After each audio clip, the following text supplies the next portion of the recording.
Hey, how we doing? JT here at hoagiesgarage.com. Wanted to take some time and share what you do when you get rid of a car. I've done it here a couple times in the past few months. Got rid of my Trailblazer, about to get rid of the Camaro here. Some different tips, I guess I could say. Some of this could seem like, pretty, obvious, I guess, if that's the word. But some people, when you're looking to sell a used car or your own car, it's kind of scary or you don't know really what to do. These are the things that I think will help you be successful with that. So hope these help you out in the long run selling your car. First thing I highly recommend you do is clean your car. Not just outside, not just inside, but make it look like it's something that you want people to buy. When you go to buy a new car or any car from a car dealership, we'll say a decent car dealership, the car's pretty clean. And I'm not saying you have to get a full detail job. You could if you wanted to, but just make sure you clean it out. Sweep it. Shampoo the carpets if necessary, wax the car if necessary. At least get the paint looking as good as you possibly can that you can. And it may even take you buying some products from Meguiar's or different companies like that to help you out with that. And I would recommend starting with a car wash, inside and outside, sweeping it out, washing the exterior, then go from there on your detailing. But it's a pretty easy thing to do to make the car presentable and look nice. Probably the most obvious too. Now, my Camaro here, it's been with me for, almost 10 years. 100,000+ miles on it, most of those driven by me. I bought it with roughly 20,000, so there were some issues with it when I got it that I've remedied in different paint defects or whatever you want to say. But I've kept it pretty nice shape, and as you can see here, I have it all opened up. I'm sort of letting it air out actually because it was in storage for the past year. And I just kind of don't want it to smell like musty or stagnant inside, so I'm trying to get some fresh air through it, and that's going to help my interior and just that first impression when people get inside of it. This looks like a complete disaster, and it kind of is. It looks like somebody broke into my car here. This is a good tip, at least I think it is. Remove your stuff, we'll say, the stuff that you can remove that was aftermarket, was put on by you, that somebody else might not like or somebody else might not care about giving you the money that you think it's worth. So what I mean by that is I had an aftermarket stereo in here. I bought it probably 5-6 years ago, put it in there, did all that. It's not going to up the value of my sale for the most part, and really I think this day and age too, there's radios that if somebody wants to upgrade, they can easily put something better than what I had in there. And it's one of those preference things. You might lose the car sale because somebody doesn't like the radio put in there, but you really can't argue with a nice solid factory radio, and that's what I'm going to put in here. Even though it was a cassette deck, it's going back in because, I don't know, I think it just looks like it's meant to be there and not an aftermarket. And the other thing too is I have down here all this set up, my switches for radar detector, hidden display there for the radar detector, and even the fan control. That was all put in there by me. I'm taking that out just so it looks clean and stock. So get your junk out of there that you can. Now, I'm not saying in this one that you need to completely overhaul an engine, put a new one in, anything of that nature. But it is nice to say when you go to buy a car and you're selling a car, somebody asks you, when was the last oil change? You can say, just 1,000 miles ago. You can say, the rear diff was flushed.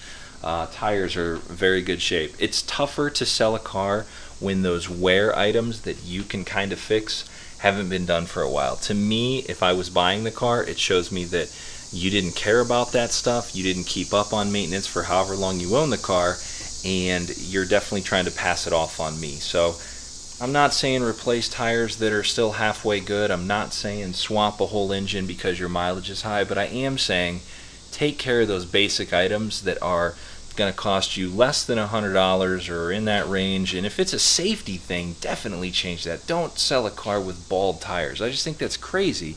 And even if you can sleep at night doing that, you're just going to limit yourself because people are going to do the math in their head and say, I'm not going to put tires on that car because it's going to cost me $500 more. So keep those things in mind. Basic maintenance items, safety items, get those taken care of so it's easy to sell.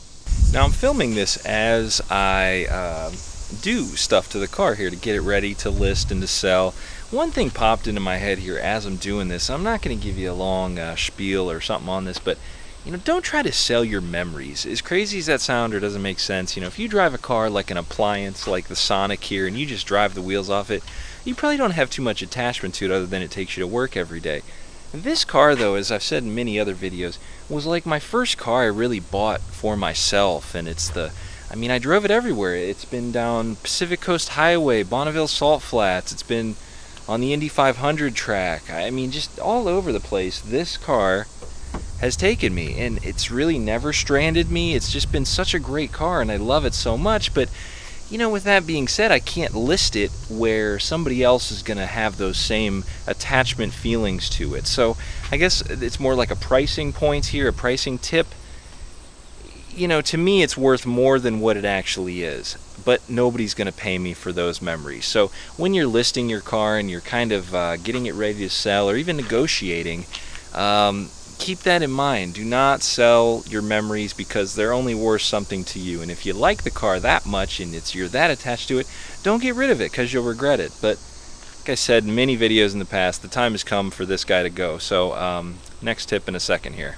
I kind of talked about cleaning out your stuff, as in like aftermarket items, custom floor mats, any of that junk you have in there that, I don't know, unless you're really attached to it, you could give it to the car. But another item that you should probably remove from your car is just we'll say, your real junk. Receipts, coins, pens, anything in there that doesn't really belong. When I like to sell a car, and even when I like to buy a used car, I like it to have just what it would have had if I bought it new. Because to me, a used car is definitely used. I don't, discount that or say it's, gonna be like new. But at the same time, I don't want to have to get it and clean it myself again. I don't want to have to throw away a McDonald's wrapper from underneath the seat. I don't have to throw away toll booth receipts from 5 years ago that somebody else used. So, with that being said, remove stuff, anything that's in there, and really just keep it empty. Other than the owner's manual, any supplemental materials, I don't even know what else would be in the car. If there's an accessory item that came with the car new, like air hoses for onboard air, floor mats that came from the factory, that sort of stuff. But everything else that you sort of put in there to make the car your own, I would highly recommend you take it out. At least that's what I would like if I was buying the car. I wanted to share this. This is kind of what I meant when I said put in your factory stuff. Now, if you notice, I still have a big hole here. It's like a little cubby. It's actually, I kept it. I got to go get it out of my attic. But, as ugly as the factory radio is, to me, I still think it fits better than that aftermarket one. Especially these weird GM sizes, this din and a half. It just fits, and it looks, I don't know, to me as a buyer, I would like to see that in the car instead of somebody's Blaupunk they put in there in 2004 that was just awesome, and now it's just kind of used up. These factory radios are real durable. They match the interior, and it just looks better. I think it doesn't. Really, with an aftermarket radio in a car, I always wonder how it was hooked up, if it was done right, if there's a wiring mess behind there. So with a factory radio, when you're buying this car, it's pretty much plugged in and just fits like it's supposed to. But moving along on this car, as you can see, is all my junk I took out. All I have left in the glove box is the owner's manual, and this car I did add an aftermarket fan control which stays with the car, so that's in there too. But other than that, this interior is going to be bone stock.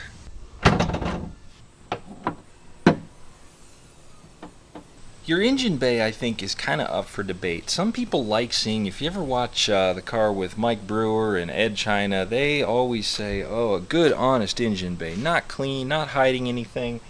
And I guess if your car is just driven normally, it's just going to have a little bit of dust, dirt under there. It's not going to be completely filthy. I'd highly recommend, though, if you're selling something like a Jeep or something you off-road, or it could get really dirty, you give it a kind of a good cleaning. And when I say cleaning the engine bay, I think one of the riskiest things you can do is go to the place where you drop the coins in and hose it down. I'd say get something that is an engine cleaner from the auto parts store. spray it in there, let it sit, and then give it just a nice light misting, let it dry, and then start your car. I mean, they do make stuff that's meant to clean this, so it's not like it's going to really hurt it, but you don't want to just douse the whole thing and, make it look just brand new clean, I guess. It's never going to look like new, but at the same time, it does show that you take care of your car, even if you do it regularly or it's the first time you do it. This engine bay, it's pretty much stock, some different aftermarket parts that I'm not going to take off because they do kind of stay with the car, and I don't really need them, but overall it's actually pretty clean as is. It's about as good as it needs to be, and maybe I'll just clean it just a little bit just to make it look just a little bit nicer. When you're making up your ad, you're telling people about your car, be as detailed as possible. Now, nobody wants to know about the one time you took a road trip in it and you did this and this happened, but at the same time, list the features of the car. If it has navigation, make sure you put that. If it has leather seats, if it has non-ripped leather seats, you can put perfect interior. Be detailed, because when I'm looking at a car, I like to know those things. Being vague and sort of detailed with things, or just kind of being sort of like it's this year, this make and model, and here's the mileage, it doesn't really go that far with me when I'm looking to buy a car. Be specific. Say what it has. Say what it's missing if it is missing anything. Say what needs done, and don't leave it up to me to have to ask you questions and sort of get an answer I don't know if I trust. To me, the more detail, the more specific, the more I trust you, and the more I think you're being honest and not trying to pull one over on me when I buy your used car. I've got two last tips on this, and then I think from there, that's pretty much my knowledge base on selling a car. First off, when you list this or advertise it, I mean, odds are you could put it in one spot and you could get lucky and sell it, but when I like to sell a car, I like to put it in a few spots, whether it's cars.com, an Auto Trader, Craigslist, even like a forum where those cars are talked about. Like the Camaro is very easy. There's forums, message boards, anything like that, Facebook groups where you could post this just to get it out there, because you never know who's looking in each spot.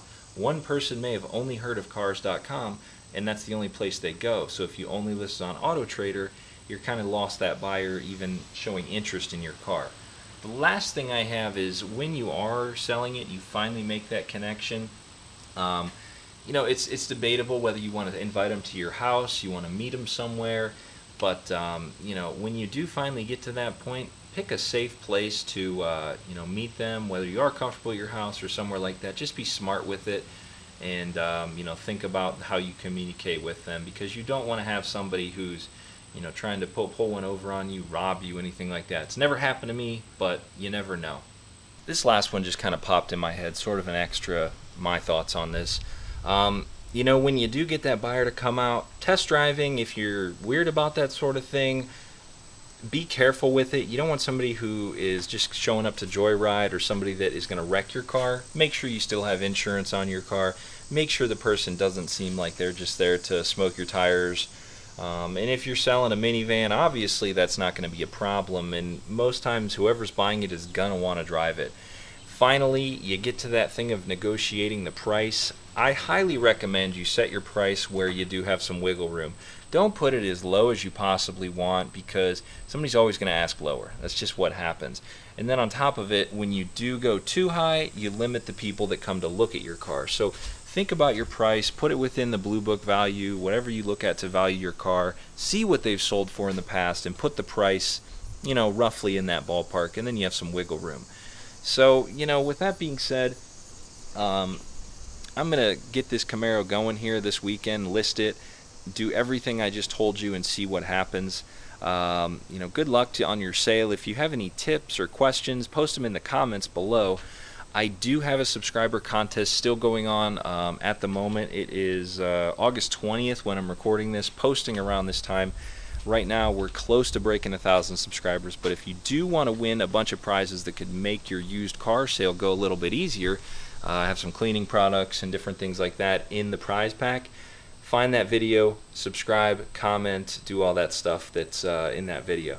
But once again, thank you for watching. Good luck with your sale, and let me know if you have any questions on selling a used car. See you next time.